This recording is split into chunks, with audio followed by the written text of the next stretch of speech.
kelompok dengan tema kompensasi hak dan pesangon.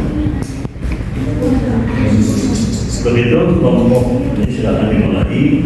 Perkenalkan bapaknya. Silakan ya. Hadiahnya buat salam. Assalamualaikum warahmatullahi wabarakatuh. Waalaikumsalam warahmatullahi wabarakatuh. Malam rekan-rekan semua. Malam. Pertama terima kasih kepada Pak Yusuf selaku dosen pengampu dan juga rekan-rekan yang hadir pada malam hari ini. Kami dari kelompok 8 akan mempresentasikan materi kami berjudul kompensasi hak dan pesangon. Yang pertama itu ada PHK. PHK itu adalah berakhirnya hubungan antara pekerja dan pengusaha karena suatu sebab tertentu. Dalam hukum PHK bukan sekadar putus kontrak, melainkan dia punya dampak besar terhadap hak-hak pekerja di status hukum dan kondisi sosial ekonomi. Sedangkan menurut para ahli seperti Supomo, Imam Supomo dan Sejun Manulang mengatakan bahwa PHK bisa dilakukan oleh pengusaha ataupun pada pekerja tersebut, bisa sesuai prosedur ataupun tidak. Yang penting harus dipahami, dan PHK tidak menghapus kewajiban pengusaha untuk membayar kompensasi. Justru saat PHK itulah pengusaha wajib membayar uang pesangon, uang penghargaan masa kerja, dan uang pengganti hak. Selanjutnya ada pesangon menurut undang-undang adalah penghasilan yang harus dibayarkan pengusaha kepada pekerja karena berakhirnya masa kerja tersebut atau pekerja tersebut terkena PHK. Pesangon itu bentuk pengakuan atas kontribusi pekerja sekaligus jaminan sosial agar pekerja tetap bisa bertahan hidup setelah perusahaan itu melakukan PHK terhadap pekerjanya. Selanjutnya ada prosedur PHK yang sama menurut hukum. Yang pertama itu ada perundingan tripartit atau pengusaha harus memberitahu secara tertulis ke pekerja, lalu mereka berunding maksimal 30 hari kerja setelah pemberitahuan PHK tersebut. Yang kedua itu ada mediasi atau konsultasi. Kalau gagal, sengketa dibawa ke Dinas Ketenagakerjaan. Yang ketiga itu ada arbitrase atau pengadilan hubungan industrial jika mediasi gagal. Baru kasus tersebut itu masuk ke pengadilan hakim yang memutuskan apakah PHK sah atau tidak dan berapa kompensasi yang harus dibayarkan ke pengusaha ketika PHK tersebut sah diberlakukan. Selanjutnya ada perhitungan uang pesangon. Perbedaan paling mencolok antara peraturan undang-undang yang lama dan peraturan undang-undang yang baru. Yang pertama itu ada menurut Undang-Undang Nomor 13 Tahun 2003, yaitu peraturan yang lama. Perhitungan pesangon bersifat progresif. Semakin lama masa kerja, maka semakin besar pula pesangon yang akan didapatkan. Contohnya, bekerja dalam masa kerja 8 tahun, maka dia akan mendapatkan pesangon sebesar 9 bulan masa kerja. Dan yang kedua itu bekerja dengan masa kerja 3 tahun, maka akan mendapatkan uang pesangon sebelum 4 bulan masa kerja. Jika dibandingkan dengan UU Undang-Undang Cipta Kerja dan peraturan pemerintah nomor 35 tahun 2021 yang baru, perhitungannya itu lebih kecil dan lebih disederhanakan. Contohnya, pekerja dengan masa kerja 8 tahun sekarang hanya akan mendapatkan 4 bulan masa kerja, 4 bulan upah masa kerja, kurang dari aturan lama. Penelitian oleh Aswanti dan kawan-kawan pada tahun 2024 menunjukkan bahwa perubahan ini jelas lebih menguntungkan pengusaha dan menghormatkan posisi pekerja. Selain itu, pesangon diturunkan selain pesangon diturunkan, aturan PHK juga semakin dipermudah bagi para pengusaha. Selanjutnya ada perhitungan uang penghargaan masa kerja atau UPNK. UPNK diberikan kepada pekerja yang memiliki masa kerja minimal 3 bulan. Pada Undang-Undang Nomor 13 Tahun 2003, besaran UPNK meningkat sesuai masa kerja, mulai dari 2 bulan upah hingga 10 bulan upah untuk masa kerja di atas 24 tahun. Pada Undang-Undang Nomor 6 Tahun 2023, PP Nomor 35 Tahun 2021, besaran UPNK mengalami penurunan. Masa kerja 3-6 tahun dari yang 2 bulan menjadi 1 bulan upah. Masa kerja di atas 24 tahun dari 10 bulan menjadi 3 bulan upah. Penurunan terbesar mencapai sekitar 70% bagi pekerja dengan masa kerja panjang. Selanjutnya perhitungan uang pengganti hak atau UPH. UPH adalah kompensasi atas hak pekerja yang belum digunakan atau belum diberikan saat terjadi PHK. UPH merupakan hak normatif yang wajib dibayarkan oleh perusahaan. Komponen utama UPH meliputi yang pertama sisa cuti tahunan yang belum diberikan, yang belum digunakan. Yang kedua, biaya kepulangan pekerja ke daerah asalnya jika diatur dalam perjanjian kerja. Yang ketiga, hak lain dalam perjanjian kerja atau PKB seperti tunjangan makan, transportasi, perumahan, pengobatan, dan komunikasi. Yang keempat, THR proporsional jika PHK terjadi sebelum pemberian THR.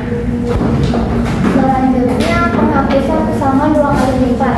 Dalam Undang-Undang Nomor 13 Tahun 2003, pekerja dapat memperoleh pesangon 2 kali lipat jika PHK terjadi akibat pelanggaran berat yang dilakukan perusahaan, seperti tidak membayar upah selama 3 bulan berturut-turut. Yang kedua, melakukan kekerasan terhadap pekerja. Ketentuan tersebut dihapus dalam Undang-Undang Cipta Kerja. Penghapusan ini dianggap mengurangi perlindungan dan keadilan bagi pekerja karena tidak ada lagi sanksi kompensasi yang lebih berat untuk perusahaan yang melanggar hak pekerja.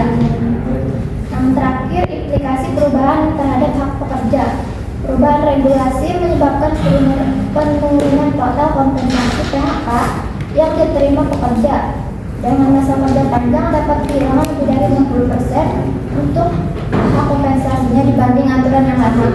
Contohnya, masa kerja 20 tahun dengan upah 55 juta per bulan, undang-undang lama sekitar 92 juta, dan undang-undang baru mendapat sekitar 34.500, penurunan sekitar 62,5%.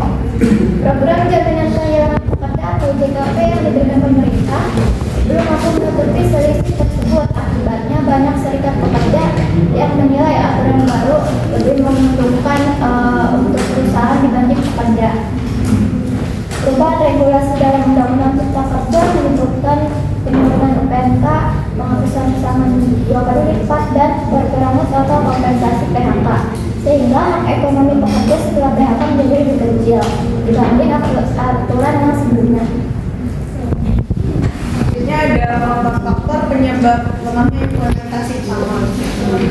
Pertama itu ada multitafsir dalam peraturan perundang-undangan serta rendahnya kepastian hukum.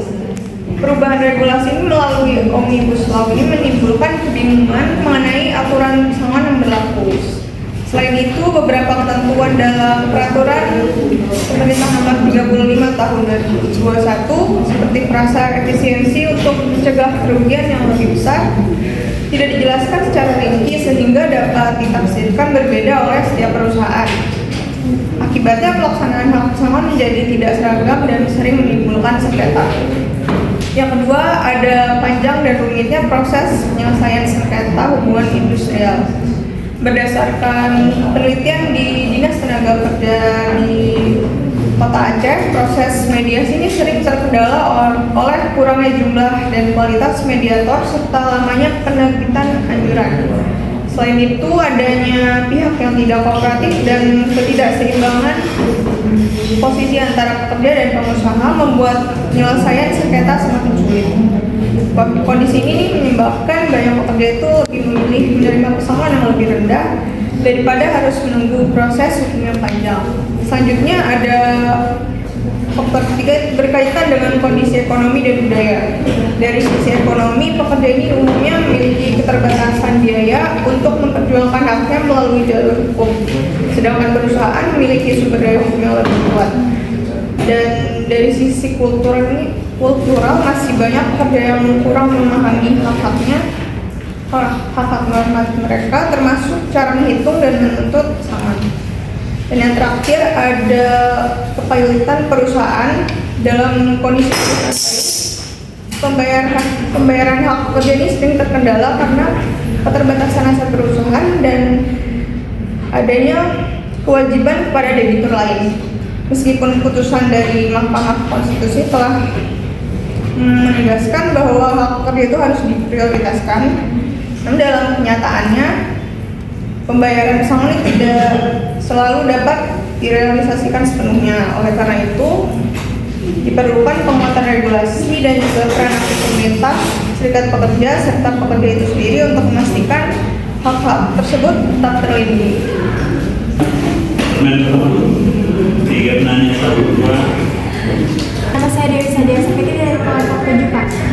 Mau bertanya, menurut pendapat kamu, aturan baru tentang nilai pesangon ini lebih menguntungkan perusahaan atau merugikan pekerja yang di PHK?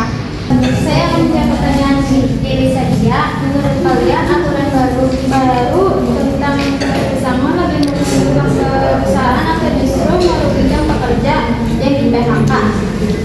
Menurut saya itu aturan baru lebih menguntungkan perusahaan dibandingkan pekerja. Alasan itu karena peraturan baru itu kan terjadi pemangkasan komponen secara signifikan, di mana aturan lama itu yang mewajibkan perusahaan itu harus membayar 2 kali lipat lebih tinggi dibandingkan aturan baru yang hanya membayarkan 1 kali lipat atau bahkan 0,5 kalinya. Hal ini jelas lebih merugikan pekerja karena pesangon tersebut diterima yang pekerja yang di PHK itu menerima pesangon itu lebih kecil dibandingkan peraturan lama. Itu aja. Saya Anissa Sukarnasi dari kelompok 7 ingin bertanya, dalam kondisi perusahaan mengalami kerugian atau krisis ekonomi, apakah PHK merupakan solusi terbaik? Jelaskan alternatif lain yang dapat dilakukan perusahaan. Dalam kondisi perusahaan mengalami kerugian atau krisis ekonomi, apakah PHK merupakan solusi terbaik? Jelaskan alternatif lain yang dapat dilakukan perusahaan. PHK akan selalu menjadi solusi terbaik karena dapat menurunkan motivasi kerja, terus juga menghemat tenaga kerja yang berpengalaman, dan menimbulkan biaya pesangon yang lebih besar. PHK sebaiknya pilihan terakhir setelah berbagai upaya yang dilakukan. Alternatif yang dilakukan perusahaan yang pertama, pengurangan jam kerja atau sistem kerjanya bergilir untuk menekan biaya operasional. Yang kedua, pemotongan biaya operasional yang tidak penting seperti kegiatan yang kurang besar. Selanjutnya, pengurangan lembur dan optimalisasi jam kerjanya normal. Dengan demikian, PHK bukanlah solusi utama dalam menghadapi krisis. Perusahaan sebaiknya mengutamakan beberapa yang dilakukan itu dan strategi penyelamatan usaha terlebih dahulu sebelum mengambil keputusan PHK. Pertanyaannya, bagaimana solusi yang dapat dilakukan pekerja jika perusahaannya cuma ngebayar sebagian pesangonnya doang yang harusnya diterima? Selanjutnya izin menjawab dari Olive. Bagaimana solusi yang dapat dilakukan pekerja jika perusahaan hanya membayar sebagian pesangon yang seharusnya diterima? Pertama itu bisa meminta klarifikasi dulu kepada perusahaan. Pekerja itu bisa minta penjelasan mengenai dasar perhitungan pesangonnya, kenapa dibayar separuh, terus alasannya kenapa, dan pastikan dokumen-dokumen seperti surat slip gaji, surat PHK, dan perjanjian kerja disimpan sebagai bukti. Kemudian bisa melakukan perundingan bipartit. Pekerjaan dan perusahaan bisa melakukan musyawarah secara langsung untuk mencari penyelesaian. Perundingan ini biasanya dilakukan maksimal 30 hari kerja sejak terjadinya perselisihan. Kemudian bisa mengajukan mediasi ke Dinas Ketenagakerjaan. Jika perundingan yang sebelumnya gagal, pekerja bisa melaporkan kasus tersebut ke Dinas Ketenagakerjaan setempat. Kemudian selanjutnya bisa menempuh jalur hukum. Jika mediasi tidak menghasilkan solusi, pekerja ini bisa mengajukan gugatan ke Pengadilan Hukum Industrial. Juga bisa meminta bantuan serikat pekerja atau kuasa hukum. Serikat pekerja itu bisa memberikan pendampingan dalam proses negosiasi maupun penyelesaian sengketa.